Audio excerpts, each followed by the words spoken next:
जय श्री कृष्ण।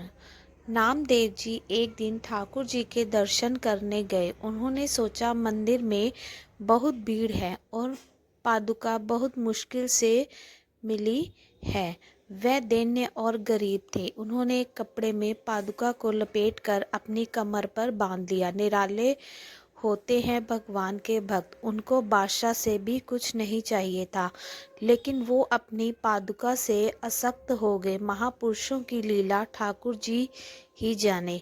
वो प्रभु के सामने जाकर नाचने लगे। उनकी कमर पे टंगी पादुका की गांठ खुल गई, पादुका जमीन पर गिर गई।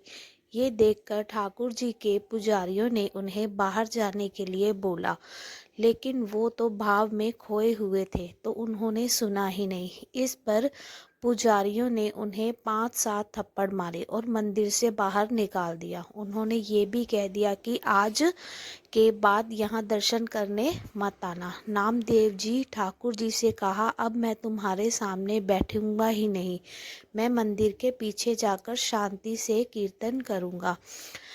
मंदिर के पीछे जाकर उन्होंने ठाकुर जी से कहा, आपने मुझे पिटवा दिया, इसका कोई गुस्सा नहीं है, पर ऐसा क्यों किया कि मैं आगे से दर्शन करने ना आ पाऊँ। वो अंदर से दुखी थे। उन्होंने फिर कहा, अब मुझे मंदिर के पीछे से भी मत हटवा देना, मैं तुम्हारे सामने नहीं आऊँगा। उसी समय कबीरदास जी वहाँ आए और बोले, भगवान के यहाँ हम जैसे गरीबों की कदर नहीं रही। अब ठाकुर जी बदल गए हैं, चलो यहाँ से चलते हैं। भगवान डर गए और उनके सामने प्रकट हो गए। बोले, मुझे छोड़कर आप मत जाओ। ये कहकर भगवान ने मंदिर घुमा दिया। पीछे वाला द्वार आगे की तरफ हो गया और आगे वाला द्वार पीछे को चला गया। नामदेव जी एकांत में भजन कर रहे थे।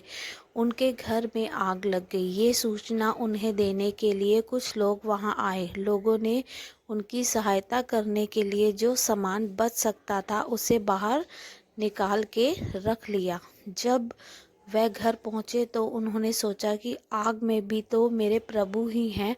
उन्होंने पड़ोसियों से कहा, हमारे प्रभु पधारे हैं और आप उनका भोग छीन रहे हैं। ये कहकर उन्होंने बाकी बचाया गया सामान भी आग में फेंक दिया।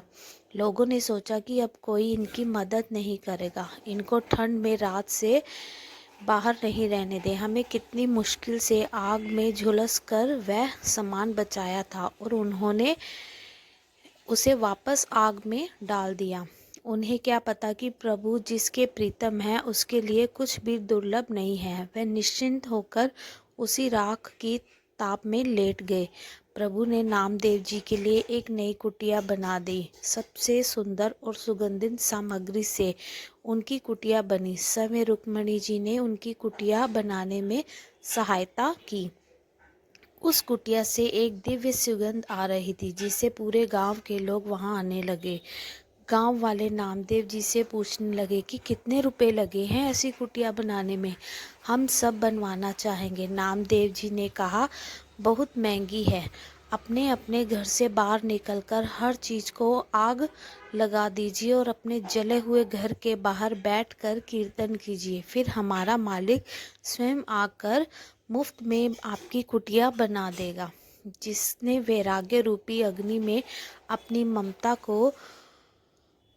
ममता को स्वाहा कर दिया है, जिसने अपना सब कुछ प्रभु के चरणों में समर्पित कर दिया है, प्रभु उसकी जिम्मेदारी ले लेते हैं। ये सुनकर गांव वाले पीछे हट गए और सबने नामदेव जी के चरणों में प्रणाम किया।